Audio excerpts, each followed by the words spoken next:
Fala pessoal, seja bem-vindo ao Redcast, o podcast da Red Agro Consultoria que ajuda você na comercialização agrícola. E hoje nós vamos comentar, conversar, debater sobre um assunto que é sobre manejo de pastagem, tá? E o tema desse episódio é: se o boi é gordo, o pasto é forte. E para compartilhar o conhecimento e agregar para esse episódio, hoje aqui está conosco o Wallace, que é da UPL. Ele vai compartilhar informações de 19 anos focado em apenas em manejo de pastagem. E, primeiramente, agradecer o Alice passando aqui por Tangará da Serra, está aqui conosco neste momento. Obrigado por aceitar o convite, obrigado por compartilhar um pouco da sua história, do conhecimento que você tem.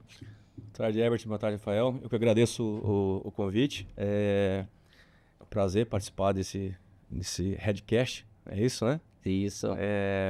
E trazer um pouco, da experiência que a gente tem vivido aí nesses 19 anos, quase 20 do mercado da pecuária. E obrigado, Herbert, também, mais uma vez. Hoje um assunto importante, né? Acho que a maior lavoura que existe no Brasil chama-se pastagem. Então, acho que a gente vai explorar bastante o conhecimento do Wallace aqui. Bom, ótimo. Olha, se antes de a gente entrar aí no tema, se o boi é gordo, o pasto é forte, conta para os nossos ouvintes um pouco dessa sua história, dos 19 anos de experiência dentro da pecuária. Bom, ano que vem eu completo 20 anos de formação como engenheiro agrônomo e eu começo lá já em 2005, na verdade, no mercado de reflorestamento, né? Trabalhei um tempo com reflorestamento, com projetos ambientais e logo em seguida eu já acabo me inserindo no mercado de defensivos, né? Na época no canal de distribuição. Após alguns anos eu entro no mercado das multinacionais, né? Então eu fiquei por quase 10 anos em uma companhia, né? E mais uns 2 em uma outra segunda companhia, e hoje eu estou na UPL, né? E desses quase 19 anos, quase todos, né? Focado em vendas na parte comercial. E na UPL agora tenho essa oportunidade de trabalhar também com essa parte de marketing, desenvolvimento de mercado, né? Uma experiência muito enriquecedora, né? Que eu consigo fazer essa junção do comercial e com o marketing de campo, né? Ah, ótimo, ótimo. E, olha, desses 19 anos de experiências aí com trabalho na pecuária, o que você observou, de mudança de comportamento do pecuarista referente ao manejo de pastagem? Assim, a gente tem um costume de fazer muito comparativo, né? A agricultura é mais eficiente que a pecuária, o pecuarista não faz como o agricultor faz, né? Mas quem está na atividade já há 20, 30 anos, ele pode falar com propriedade e enxergar o quanto mudou, né? E mudou em todos os fatores. Mudou na questão de medicamento, evoluiu muito. A questão genética talvez tenha sido a que mais evoluiu. E no nosso mercado também, o mercado de defensivos, né? Se você olhar para trás aí, a primeira molécula que saiu para o mercado comercialmente para controlar invasoras, ela tem mais de 60 anos, né? E só após 30 anos que surgiu um outro produto para entregar mais, né? Digamos assim, né? Então, quando você olha aqui 10 anos atrás, veio muita coisa nova para o mercado, né? Veio muito produto, tem mais empresas trabalhando com pesquisa, né? Tá mais acessível, né? Então eu enxergo que sim, teve uma mudança importante. A gente continua inovando e esse é o propósito, né? Trazer soluções, trazer facilidade para o pecuarista cada dia mais, né? Então eu entendo que nos próximos anos a gente vai crescer muito mais ainda. Tem novos entrantes, tem novas frentes de pesquisa, tem mais desafios para a gente também, né? Mas entendo que a gente está no caminho certo. E o pecuarista, Wallace, ele tem conseguido adotar a tecnologia para manejo de pastagem dentro da fazenda? É um ponto que melhorou muito também, né? É uma coisa que é um pouco cultural, né? Infelizmente, a gente ainda tem alguns pecuaristas que ainda estão no sistema antigo, né? O cara que ainda prefere fazer roçada mecanizada, né? O cara que tem resistência a herbicida, o cara que não consegue trabalhar uma variedade de capim específica para a área, o cara que não consegue obedecer um manejo correto, né? Tudo isso impacta no final na produtividade dentro da propriedade, né? Vou te dar um exemplo recente agora. Eu tive numa propriedade semana passada que há 4 anos eu tinha visitado E essa fazenda ela tinha uma infestação muito alta de ciganinha, né? Uma planta extremamente resistente, né? Na ocasião tinha em torno de 15 a 20% de infestação, só que ela tinha um bom stand de capim na época, né? E a gente fez uma proposta para o cliente e ele acabou optando por não fazer, porque na cabeça dele o gado conseguia conviver com aquilo ali. E que a hora que ele tivesse um problema ele usaria uma roçadeira, né? Voltando agora, depois de 3 anos, o que a gente observa lá? É uma área que está hoje com quase 90% de infestação, ela já não tem mais capim, né? Ela já não é mais economicamente viável fazer um controle dela químico e o solo está em processo de degradação. Então, o que eu quero dizer com isso? As tomadas de decisão, elas precisam serem corretas, né? O timing que o cara tem que entrar na área tem que ser correto. Então, eu percebo essa mudança, apesar de ter muito entrave ainda, de ter muito cara que acredita ainda em fogo, que acredita em roçada, mas a gente vê sim um avanço importante, a gente vê pecuarista investindo em tecnologia, a gente vê pecuarista investindo em semente de qualidade, investindo no manejo, investindo em consultorias, inclusive, e isso traz para a gente um certo alívio, porque a gente percebe que tem um avanço por parte da classe. Bacana. E entendendo mais um pouco o trabalho, né? O que é o programa Pasto Forte da UPL?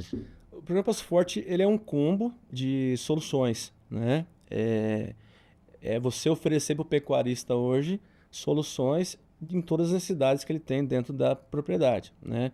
Então a gente tem hoje soluções pensando em herbicida, a gente tem soluções pensando em inseticida e a gente tem soluções pensando em biosoluções, que são os fisioativadores que trazem saúde vegetal para o capim, né? Então, qual que é o grande diferencial hoje da UPL pensando nesse sistema, né?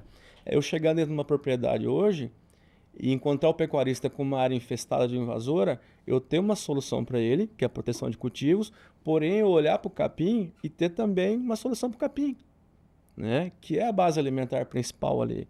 Porque a partir do momento que eu controlo aquela invasora e que eu dou um reforço para aquele capim, que eu forneço um produto que vai trabalhar a parte de enraizamento, rebrote, perfilho, né? Que vai me gerar mais capacidade de suporte, obviamente eu vou ter uma área mais produtiva. Então, o grande diferencial nosso hoje é oferecer um pacote de soluções que atende o pecuarista, que atende a fazenda em todas as dificuldades e necessidades que ele tem, né? Cigarrinha, a gente tem inseticida específico, a gente tem a parte de biológico, a gente tem os fisioativadores, como a gente tem a linha de herbicida que é completa. Só uma curiosidade, usando a metodologia do Pasto Forte, né? O pecuarista consegue chegar em algum momento que ele vai ficar livre de invasoras? Na verdade, ele reduz, né? Você pega fazendas aí que usam herbicida há muito tempo, você percebe que tem uma redução, né? E que também tem muita influência do manejo que ele faz, né? A época certa que ele faz a aplicação, se ele já pega uma área que está com semente, né? Áreas novas que foram abertas, né? Mas o objetivo sim é que ele reduza essa aplicação ano a ano, tá? Chega no momento que ele vai fazer só uma manutenção ali mais leve, tá? Acaba sendo menor, então, o custo olhando no horizonte. Sim, sim. Aí aquele ponto que eu coloquei lá, né? A hora certa de fazer o combate, né? Entrar no momento certo, né? Por exemplo, uma área que eu faço um levantamento no mês de novembro, por exemplo, início das águas, e o técnico vai lá e te recomenda uma dose, não é a mesma dose que eu vou usar agora em março, por exemplo, né? Obviamente, porque a planta está em outro estágio, já está mais desenvolvida. Ah, entendi. E a gente está passando por um ano de oscilação aí climática, né? É um ano de pouca chuva aí em várias regiões do Brasil. Vocês têm informações referentes assim, a anos com menos chuvas ou com mais chuva? Qual é o reflexo dentro do manejo? São manejos diferentes a serem adotados para ter o controle? Esse ano foi um ano que choveu menos, sujou muito, teve um pastejo maior, porque teve uma segurada no investimento, né? Então, é um ano difícil. É um ano que a gente tem que ter um planejamento melhor, né? Para controlar essas invasoras, né? E o ponto é, cada vez mais que essa aplicação ela fica tardia, mais difícil fica o controle, né? Então, é óbvio que foi um ano que teve vários fatores que, né, se eu pegar hoje aqui, eu posso citar, por exemplo, arroba, eu posso citar para você a questão climática, eu posso citar o investimento que diminuiu, né? E, porém, eu preciso ter prioridade dentro desse negócio, né? E o controle de invasoras, ele é uma prioridade. Eu tenho que fazer. Porque se eu não faço, eu tô protelando um problema maior, né? Uma planta daninha que eu não controlo ela esse ano que vem ela vai estar mais enraizada, ela vai estar mais robusta, entendeu? Então eu tenho que ter o time certo, tem que ter um planejamento, principalmente nesses momentos que eu tenho essas dificuldades externas aí. Entendi. E olhando para prioridade, né? Como você comentou, se eu quero um boi gordo, eu tenho a prioridade ali de ter comida, de ter um pasto forte ali para Sim. ele. E de que maneira, né, a qualidade da pastagem influencia no ganho do peso do animal, né? Totalmente. Tá tudo ligado, né? Porque o pecuarista, ele, em alguns casos, ele olha ali a pastagem, infelizmente ele não consegue enxergar aquilo ali como uma cultura, na verdade, né? Cuidar dela como uma lavoura de verdade, né? Então eu pego às vezes dentro de uma área, eu tenho 1 metro quadrado ali, 3 invasoras, né? Se o cara parar para pensar quanto eu estou perdendo de espaço ali com aquela invasora e transformar aquilo ali em 1 hectare, ele vai ver que ele perdeu boa parte da área, entendeu? Então eu preciso ter um manejo correto ali, né? Eu preciso ter uma variedade de capim correta, adaptada à região. Eu tenho que ter um manejo na hora de saída e de entrada correto. Eu tenho que ter uma raça animal específica. Tudo isso vai influenciar para que eu tenha um capim de qualidade, para que lá no resultado final eu tenha mais produtividade para o meu animal. Ah, bacana, bacana. E olhando, é que a gente fala que não é só em si a utilização do produto, né? Sempre tem que ter um manejo ali por trás. E o produtor, o pecuarista em si, né? A gente fala, o pecuarista mais tradicional, ele vem enfrentando algumas resistências ou dificuldades em adotar, né? Em ver o capim como uma cultura de fato. Isso é cultural, né? Eu já falei anteriormente, mas e assim, esse ano especificamente, que é um ano que teve todas essas intempéries aí, é um ano que o pecuarista ele precisa olhar para dentro do negócio dele diferente, né?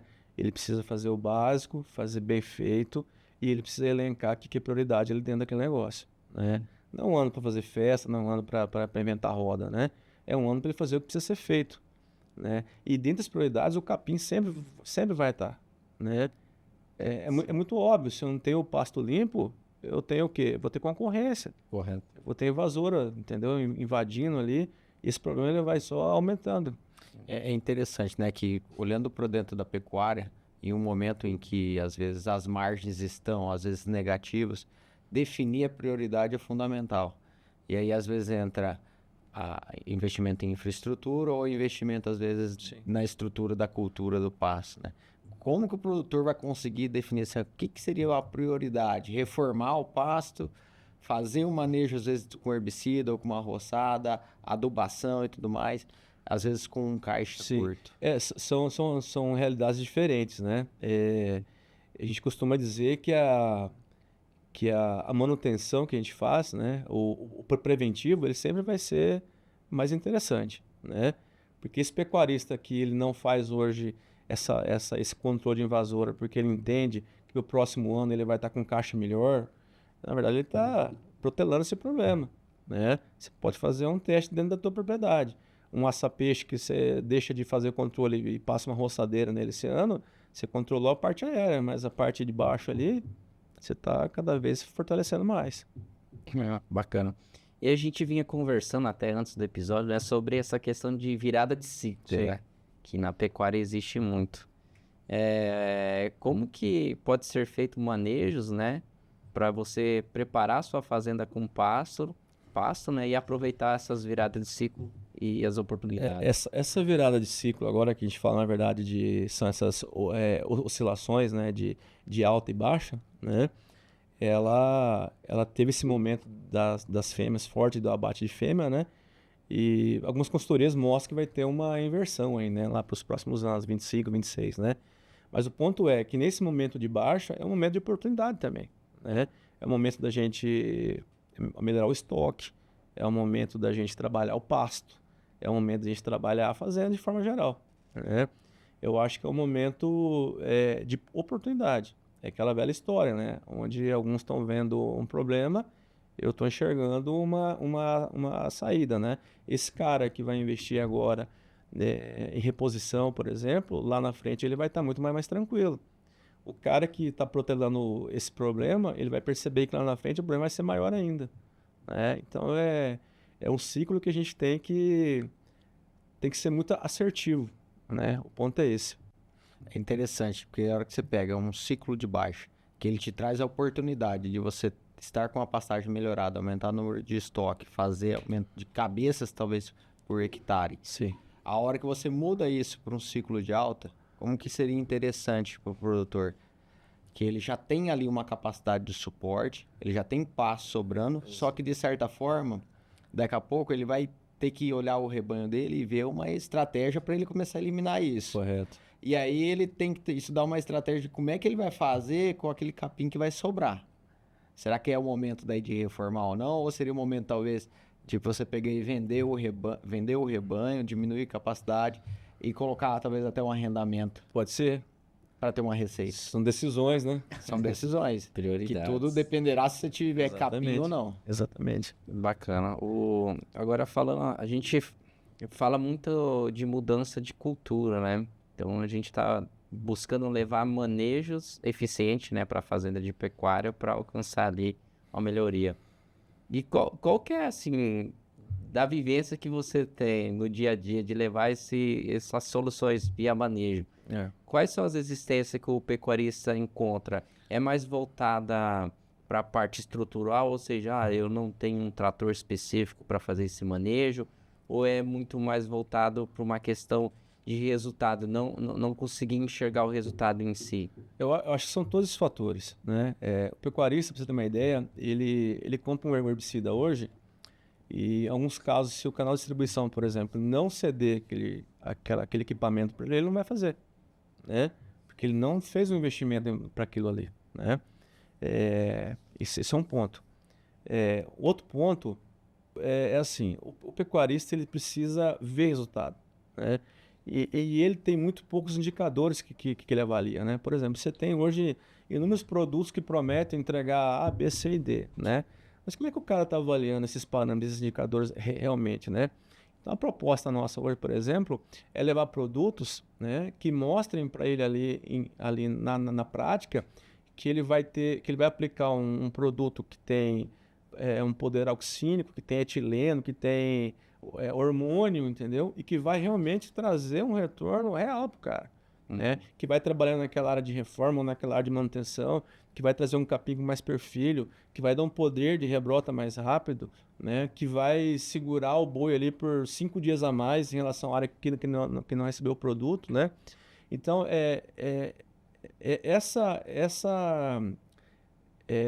essa entrada com esses novos produtos, ela não é fácil, né? Porque você precisa provar para o pecuarista realmente o que ele entrega, né? E você só vai provar isso realmente com resultados, né? É São Tomé, cara. O cara, ele olha lá, funcionou, entendeu? Ele tá vendo que o pasto dele tá ficando X, né? Unidade animal a mais, ele tá mais resistindo a mais, ele tá vendo um perfilho saindo a mais, entendeu? Mas não é um negócio fácil, sabe? É uma quebra de paradigma, né? Porque o cara que é tradicionalista, por exemplo, ele vai fazer o básico, né? Então, eu estava conversando no começo do bate-papo lá. Hoje a gente tem tratamento de semente em pastagem, né? Parece que é um negócio muito distante, mas onde é que na agricultura que você vê hoje uma semente para o solo que não tem um tratamento, não tem um TS, né? Então, é uma realidade que daqui a uns dias ela vai fazer parte do dia a dia do pecuarista também, né? Agora, cabe a gente mostrar para ele realmente que é eficiente, né? E aí eu até pego um gancho, a gente nessa preocupação aí de trazer indicadores e mostrar realmente que a gente está colocando no pasto um produto que vai trazer retorno. A gente tem uma parceria muito séria agora com algumas universidades do Paraná, né? Que a gente vai ficar ali uns 2 a 3 anos exatamente fazendo estudos fisiológicos e morfológicos exatamente para trazer esses indicadores, tá? Não simplesmente para eu te vender um produto, mas eu te mostrar que se você usando, você vai ter retorno aqui, aqui, aqui, com isso, com isso, com isso. Entendeu? Porque é assim que funciona. A pecuária, ela não permite mais, sabe, esses tantos entrantes que prometem tantas coisas. Você tem que provar realmente que funciona. É interessante isso aí, que eu já visitei bastante produtor, e aí eu lembro de algumas passagens de produtor falar assim, olha, esse meu pasto já tem 30 anos e eu nunca precisei reformar, só que a capacidade de suporte já estava lá no chão. E dentro dessas tecnologias que vêm, o que que você fala dos biológicos para o desenvolvimento da cultura? O biológico é uma realidade, né? Ele já faz parte do mercado, né? Hoje a gente usa biológico também, né? É, e ele traz um complemento muito importante, né? Você pegar hoje, por exemplo, o controle de cigarrinha que a gente usa, né? Hoje a gente tem um metarriso que a gente usa junto, que chama Zebu, por exemplo. Ele dá um upgrade na aplicação absurda, né? Então é uma realidade já. É um mercado que expandiu muito dos últimos anos para cá e que vai crescer cada vez mais. Porque funciona, porque entrega. Não, bacana. Legal. E a hora que é bacana essa questão que você comenta sobre indicadores, né?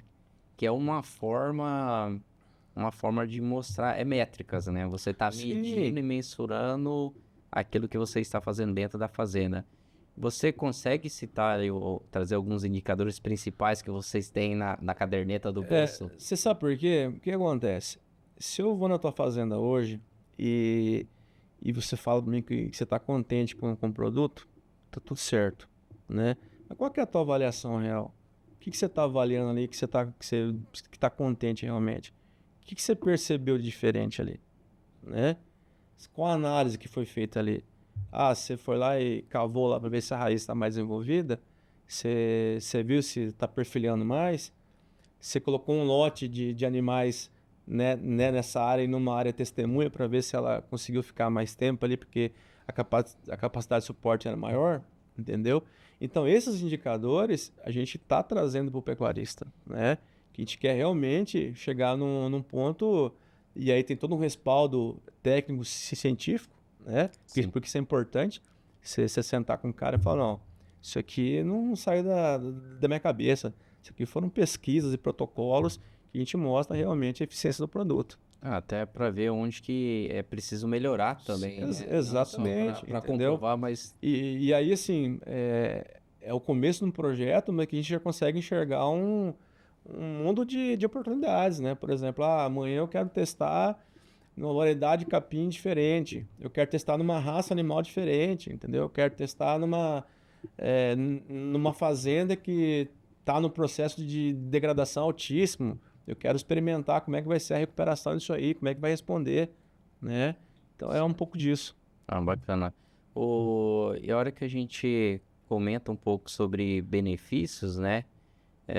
No dia a dia, assim, quais são os maiores benefícios entregáveis ali que o produtor enxerga? Poxa, aqui não é falando de produto, mas benefício mesmo do dia a dia do pecuarista ali por ter um pasto, né? O maior benefício é o cara acordar, pegar a caminhonete, ir pro pasto e ver que tá limpo, cara.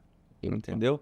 E ver que ele não tem competição, né? E ver que ele não tá ali com um boi do lado do outro brigando por espaço, que tem stand de capim, né? Que a invasora que tanto preocupava ele foi controlada, né? E aí quando eu falo invasora, é um leque muito grande, cara, porque eu tenho planta aí que é de fácil controle, como eu tenho planta que é difícil o controle, né? Eu tenho planta aí que você passa às vezes aí 2 anos aí, você passa às vezes 360 dias para ver o resultado dela, né? Então não é um processo simples, né? Certo. E agora voltando um pouco para tecnologia de aplicação, né? Que é algo surpreendente. Na minha época de Brasnorte lá, só existia fogo, passava fogo, o fogo controlava tudo. Hoje a gente já tá vendo o drone, a aviação também, né? Já é algo. E também, até o Uniporte agora dentro da fazenda de pecuária já é uma realidade. A metodologia de aplicação é um avanço também, né? Você foi bem assertivo, porque quando você olhar lá para trás, que a gente basicamente o que era? aquele tratorzinho lá né, de barra longa, que não tinha o barra curta ainda. Não era né? nem, era o canhão ainda, não era nem de base. Fazia lá chorando 2 hectares, né? E muito mal feito às vezes, né? E hoje você tem um leque de oportunidades, de alternativas, né? Hoje você tem, pensando em pecuária, né? As barras curtas, tem as barras longas, você tem o canhão, que é o atomizador, você tem aplicação aérea com avião, você tem helicóptero, que é uma modalidade também que veio muito forte nos anos passados, retrasado para cá. Você tem agora o drone que chegou, que é uma realidade, né? Que é óbvio que tem alguns ajustes a serem feitos ainda em relação à autonomia, em relação à capacidade, né? Mas são alternativas que a gente não tinha e hoje ela está à disposição, né? E vai depender muito da tua realidade. Você está numa área, por exemplo, que você tem furna, aí não dá para fazer aplicação de trator. Aí você tem a alternativa de fazer um helicóptero. Minha fazenda é no Pantanal, não posso fazer aplicação aérea. Mas você pode fazer com uniporte, com autopropelido, entendeu? Que tem uma capacidade de suporte grande, tem um rendimento que é bacana, entendeu? Então eu considero um avanço também para pecuário. É muito visto pelo visual mesmo, né? Que daí você já vê a área limpa, já agrada, você já vê mais folha. O primeiro passo é o visual, né? O primeiro cartão de visita é o visual, né? Certo. Depois que você entrou dentro da propriedade, você tem que usar o teu... Aí vem as outras coisas, né? Que daí depois que você faz uma limpeza dessa, aí você vai talvez adubar, vai fazer algum outro tipo de manejo para poder fazer a colheita. Aí é questão técnica, né? Que aí entra também você se diferenciar do que tem no mercado, né? Porque hoje você tem uma carência muito grande técnica por parte do pecuarista, né? Então muitas vezes ele acaba dependendo muito do canal de distribuição, ele acaba dependendo muito do técnico responsável. Então, cada vez mais, a gente precisa ter pessoas, profissionais que são capacitados, que conseguem chegar na fazenda e realmente exercer um papel de consultor, sabe? Olhar para a fazenda e não simplesmente, vim te oferecer herbicida. Não, o negócio é muito mais amplo. A propriedade hoje, quando você olha ela, é interação para tudo que é lado. O nosso negócio é apenas parte dessa interação, né? Então você tem que entender um pouco de raça animal, você tem que entender um pouco de relevo, tem que entender um pouco de doença. Cara, De comercialização. Comercialização, entendeu? Que é um negócio que eu preciso aprender agora mais, entendeu? Então é por aí, você tem que ser um cara mais completo. Certo. E a gente tá falando aqui só no... A gente só citou boi gordo, né? Mas isso também traz reflexo para várias fases, né? Até para cria, né? Sim, sim. O boi gordo, na verdade, é uma marca que a gente criou, né? Que a gente entende que se o boi é gordo, o pasto é forte, ou o inverso, né? Porque a gente entende que a partir do momento que você tem um pasto limpo lá, com uma oferta de capim, você vai ter um boi gordo, né? Mas o processo ele é para todas as fases, né? Independentemente. Bom. E imagina você como consultor agora. Quais orientações você faria pro o próprio pecuarista que está nos ouvindo agora, que busca melhorar a qualidade de pastagem, né? Sim. A gente já falou em alguns momentos, né? É um ano um pouco diferente, né? É um ano que cada vez mais o pecuarista vai ter que se planejar, cada vez mais ele vai ter que ser assertivo nas tomadas de decisão e cada vez mais ele vai ter que procurar as pessoas certas, né? Profissionais que realmente vão oferecer resultado para ele, que realmente vão oferecer um pacote de serviço, de soluções que vão trazer um resultado final, né? Então, eu falei muito de prioridade, né? Então, eu volto a falar que cuidar do capim é uma prioridade, né? Controlar as invasoras é uma prioridade, Certo. porque se eu não tenho isso, eu já estou um passo atrás, entendeu? Como é que vai ficar a minha capacidade de suporte ali dentro? E assim, a gente tem que olhar para o negócio da fazenda, é muito mais amplo. Quando tem uma fazenda suja, eu não tenho só uma fazenda suja, né? Eu tenho uma fazenda que está com risco ali de ter planta tóxica, eu tenho invasora que fere os animais que tem espinho, eu tenho uma desvalorização da propriedade que é muito grande, né? Então são vários fatores. Então essa é a prioridade que a gente coloca, que é olhar para o capim como uma lavoura e controlar as invasoras, controlar a cigarrinha que está ali, entendeu? Observar o ciclo, fazer toda... É essencial. Não tem para onde fugir. Você pode não fazer esse ano, mas você vai ter que fazer, porque senão o seu problema ele só vai aumentar. Isso é fato. Quando você vê, por exemplo, uma fazenda já com uma pastagem já bastante deteriorada por conta de ervas, já é, na verdade, uma fase avançada de degradação, né? Porque ela Não é uma coisa de ontem. não é uma coisa de ontem. Você já vê de alguma coisa que você precisou ter corrigido lá atrás, talvez um calcário, alguma coisa que você talvez teria que ter feito, talvez numa adubação, às vezes exigiu demais da pastagem. E aí é o seguinte, nós não estamos falando de 2 pontos, nós não estamos fazendo conta, né? Porque a conta dele vai ser muito maior no investimento, e nós estamos falando de um outro problema muito pior. Essa área que às vezes ele tem que fazer uma reforma, porque ele não conseguiu socorrer a tempo, quantos meses eu vou ficar com essa área ali? Sem receita. Sem receita. Quantos meses? Vocês que estão aí com experiência, pelo menos.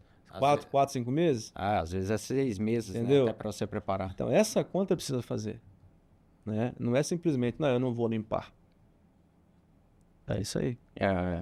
Aqui a gente nem tá levando em consideração a conta da caderneta, né? Mas tem que fazer, cara, porque cada vez mais nós precisamos fazer conta, entendeu? Hoje o custo por hectare que eu apresento para o pecuarista, eu tenho que mostrar para ele que é um investimento, não é uma conta. É um retorno óbvio que ele vai ter, entendeu? Ótimo. E olhando agora para o futuro aí, para os próximos 20, 30 anos aí pela frente, a gente sabe que a pecuária agora começou a chamar muita atenção das multi, né? Sim. Até você explicou os projetos que vocês têm. Sim. É porque vocês querem crescer, expandir cada vez mais esse mercado. E olhando para o futuro, como que vocês enxergam essa importância, né, do manejo da pastagem, ter pasto bom, olhando para os próximos anos? Eu sou otimista, né? Porque eu enxergo que está tendo uma mudança, apesar dela ser lenta, né? Eu percebo muitos entrantes no negócio de pastagem, isso é bom porque acaba tendo uma alternativas a mais, mas que sejam pessoas sérias que estejam entrando, né? Eu enxergo uma sucessão vindo muito forte, com um olhar diferente, com um olhar já mais tecnológico, aquela vontade de fazer um investimento diferente, né?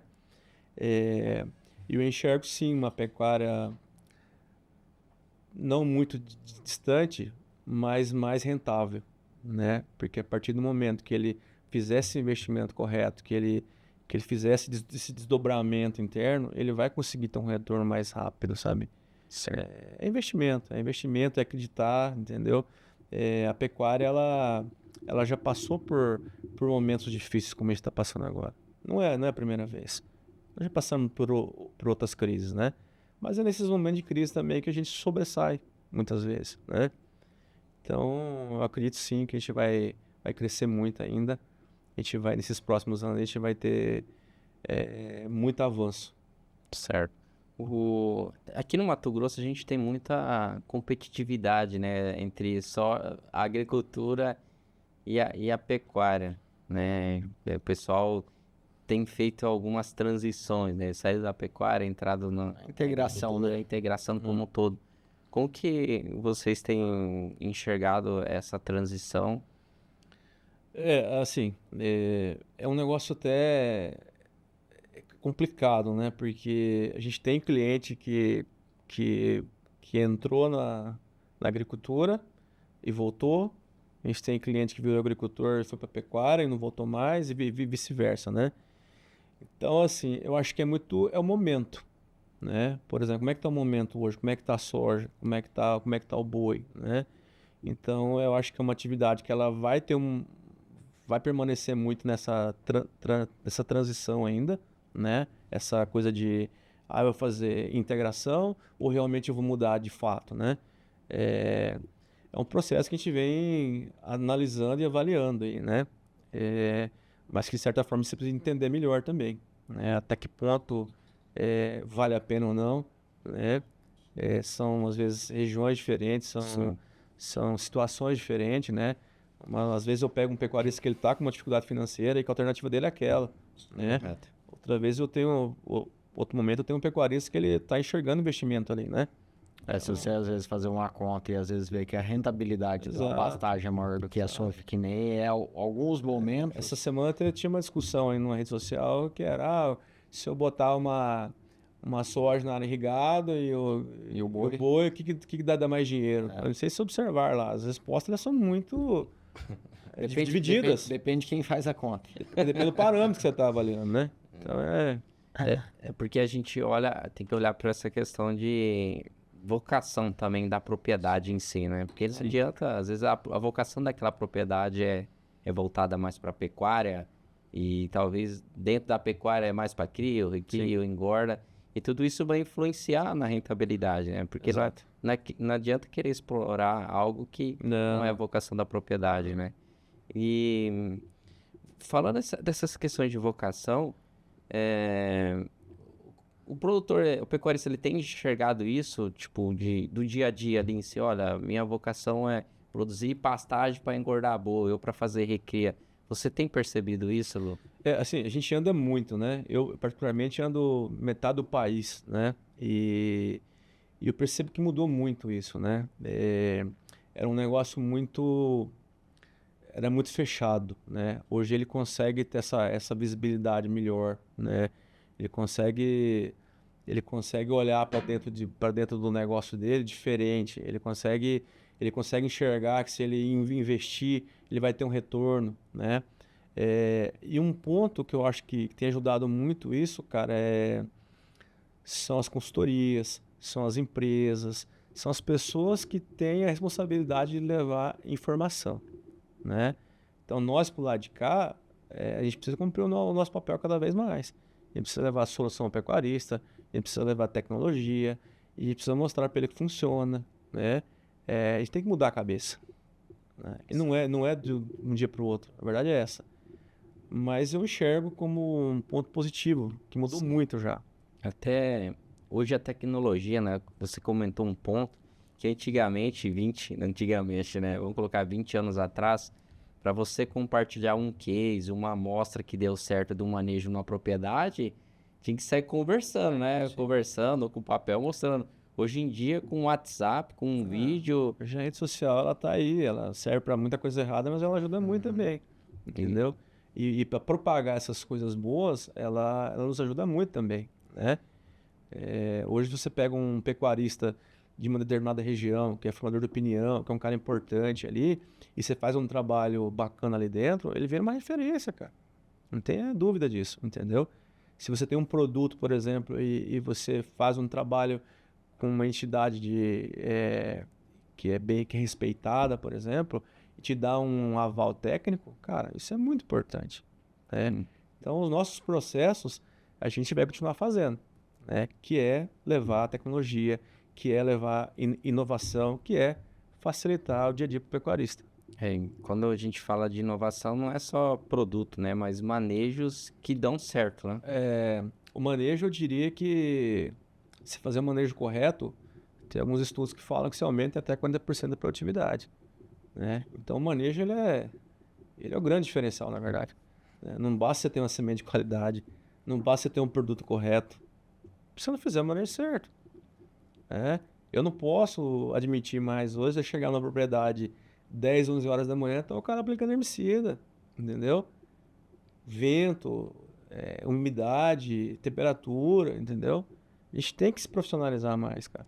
Bacana. A pecuária, a gestão, ela tem que ser diferente. O cara precisa olhar para a pecuária como empresa, como a agricultura é. Eu ouvi uma frase essa semana que a grande diferença é o gado, o boi, ele não apodrece como a soja apodrece, como o milho apodrece. Que se apodrecesse, as decisões elas seriam muito mais rápidas, entendeu? E é fato isso aí. Entendi. É que você às vezes não vê o prejuízo que está tomando, às vezes de um capim passado, às vezes de um capim degradado e tudo mais. Exato. Você acaba não mensurando isso como é às vezes numa cultura uma cultura anual. Exatamente. E algo que você comentou aqui, que eu achei interessante, que não basta o conceito que está na cabeça do proprietário, do pecuarista proprietário. é todo o envolvimento da equipe em si, Sim. né? Porque ela que faz o manejo, a aplicação no horário errado, o vento. Pra você ter uma ideia, hoje, você não precisa nem falar pro pecuarista nome de produto. Você pode simplesmente falar, pera, eu vou te vender 1 hectare tratado, uma área aplicada, e vou te entregar o resultado. Eu não preciso te falar que eu estou usando produto A, B e C, eu preciso te entregar o resultado. Eu vou te fazer passar um custo, é óbvio, que você vai concordar ou não, né? Mas eu preciso entregar resultado. Então, as equipes, elas têm que estar muito, muito afiadas, entendeu? É uma preocupação nossa isso, né? Não só a nossa equipe da UPL, mas a nossa equipe do nosso canal de distribuição. Porque o cara do canal de distribuição é a nossa representação no pecuarista, entendeu? É o cara que está levando nosso herbicida, é o cara que está levando nosso inseticida. Então a gente precisa que o cara fale a nossa língua também, entendeu? Que entregue os resultados melhores. Aí o cara tem que ser bem boiadeiro, né? Chegar lá, já ter uma boa comunicação com a equipe. Da Sim, fazenda, é o que eu falei aquela hora. Ele tem que ter uma expertise aí. Você não precisa ser um papa em raça animal, mas você tem que saber o chegar lá básico. mascando fumo. Não é só conhecer também do produto, né? Tem que conhecer de operacional, Sim. conhecer a dinâmica Mas de qualquer mudou fazenda. muito isso aí, viu, cara? Essa questão, hoje o cara tem que ter uma percepção muito maior, sabe? Antigamente era essa coisa aí as conversas mudaram, entendeu? Hoje o cara acabou aquele negócio, chega lá, o cara fala de futebol, cara, não tem mais. O cara quer que você converse hoje coisa que dê retorno pra ele, entendeu? Por exemplo, você imagina o cara chegar hoje lá e falar de rede pro pecuarista. É uma inovação, cara. Entendeu? É aquela historinha, tá cheio de vendedor média 7 aí. Eu quero ser 9, 10, entendeu? Então onde é que tá o diferencial? Onde é que eu vou me sobressair o que tem no mercado aí, entendeu? Certo. E voltando ali para um pouco da comercialização, vocês têm feito alguma coisa junto com os pecuaristas para ajudar na comercialização, informação, alguns projetos nesse sentido? Então, a UPL, na verdade, ela trabalha hoje, ela não trabalha com vendas direto ao pecuarista, né? Certo. Todas as vendas nossas de empastagem, elas são através dos nossos canais de distribuição, né? Então, a gente tem programas de relacionamento, a gente tem programas que envolvem o pecuarista, a gente tem ações, como você pode participar aí em Barra do Bugras, né? Onde a gente faz uma noite e leva temas pertinentes para falar com o pecuarista, né? Esse ano, por exemplo, foi um ano onde o tema mercado do boi teve muito em alta, né? A gente fez isso o Brasil inteiro. Então a gente faz capacitação para os canais, né? Eu botar 80 vendedores dentro de uma sala ali por 3 dias e falar de venda, falar de produto, sabe? Falar de... isso faz parte, né? Essa parte de capacitação que a gente tanto preza, né? É o cara estar melhor todo dia para levar o que a gente tem de melhor para o pecuarista. Bacana. E, Wallace, primeiramente eu quero agradecer por você ter, né, aceitado esse convite para estar aqui conosco com esse episódio, para falar um pouco, né, sobre se o boi é gordo e o pasto é forte. E aí fica um espaço para você deixar a mensagem aí para os nossos ouvintes e também, caso os nossos ouvintes queiram acompanhar o seu trabalho, Claro, também, claro. pode falar onde está as fontes. Não, tudo bem. Bom, eu que agradeço o convite, é uma experiência nova, né? Em compartilhar também com vocês aí. Espero ter atendido, né? Hoje a OPL ela está em todo o país, né? Então a gente tem o nosso site lá que é www.passoforte.com.br, né? Então lá tem todas as informações em relação à companhia, em relação aos produtos, né? Em relação aos RTVs, onde cada um está ali no mapa do Brasil, né? Onde é que pode atender da melhor forma, né? E o recado que eu queria deixar primeiro assim, o meu respeito, cara, enorme pelo pecuarista, sabe? Porque eu acho que isso aqui é uma profissão que é de herói, cara, porque o cara continua produzindo com todos esses fatores externos que tem aí, o cara continua entregando, né? E a gente vai passar por mais esse momento, cara, né? Porque o pecuarista ele é muito guerreiro, cara, ele é muito forte, entendeu? O mundo tá comendo carne cada vez mais. A gente precisa produzir, entendeu? E quem que vai nos ajudar com isso aí, cara? É o pecuarista, entendeu? Quem que levanta o PIB? Quem que segura o país? É o pecuarista, é o agricultor, entendeu? Então, na verdade, eu queria só fazer um agradecimento para essa classe que contribui tanto, né, para o crescimento do país, para o desenvolvimento, e nos colocar à disposição, em nome de toda a UPL, toda a nossa linha de pastagem, dos nossos profissionais, tá? A gente fica sempre à disposição. Ótimo. Legal, até agradecer o Wallace, né? A gente também, lá na fazenda, a gente usa o protocolo do Pasto Forte, e o Wallace já esteve lá presente, ajudou bastante, e a equipe da UPL tem ajudado a gente nisso aí, junto com o canal de distribuição. Legal. Agradecer você pela participação e ajudar os nossos ouvintes pecuaristas aí Eu que nesse agradeço. momento. Ótimo. Agradecer o Herbert também. O Herbert sempre tá conosco aí nas gravações do podcast, ajudando aí, contribuir com informação. Agradeço aí, obrigado, Herbert. Ah, o negócio é sempre estar junto, né, Rafael? temos que gerar conteúdo interessante e importante para os nossos ouvintes, porque eles merecem Não, essa dedicação de tempo deles. E assim, o que eu levo daqui, por exemplo, hoje, né? Apesar de estar aí já há quase 20 anos, todo dia é uma coisa nova, né? Não adianta o cara falar que não tem, todo dia é uma coisa nova, né? E hoje, por exemplo, eu saio com a obrigação de entender mais sobre isso e como levar isso aí para o pecuarista, né? É mais uma ferramenta, cara. Com certeza, são soluções, né? Que Mais uma solução. Bom, então para você que é nosso ouvinte também, nos acompanhou até agora, já falo para você curtir esse episódio, né? E seguir a gente também, o nosso trabalho no YouTube, no Spotify. Também nós temos os nossos canais para disponibilizar o podcast. E também convido para você ir até a nossa rede social, no Instagram, procurar lá Red Agro, se escreve HEDGE Agro, né? Só pesquisar, segue a gente nas nossas redes sociais, nós temos o nosso site também com conteúdos. E agradeço por estar aqui acompanhando esse episódio e falo para você compartilhar aí para o seu amigo pecuarista, para o seu amigo consultor que atende pecuarista, que esse conteúdo aí pode ter certeza que vai ajudar esse pessoal. Forte abraço, até a próxima.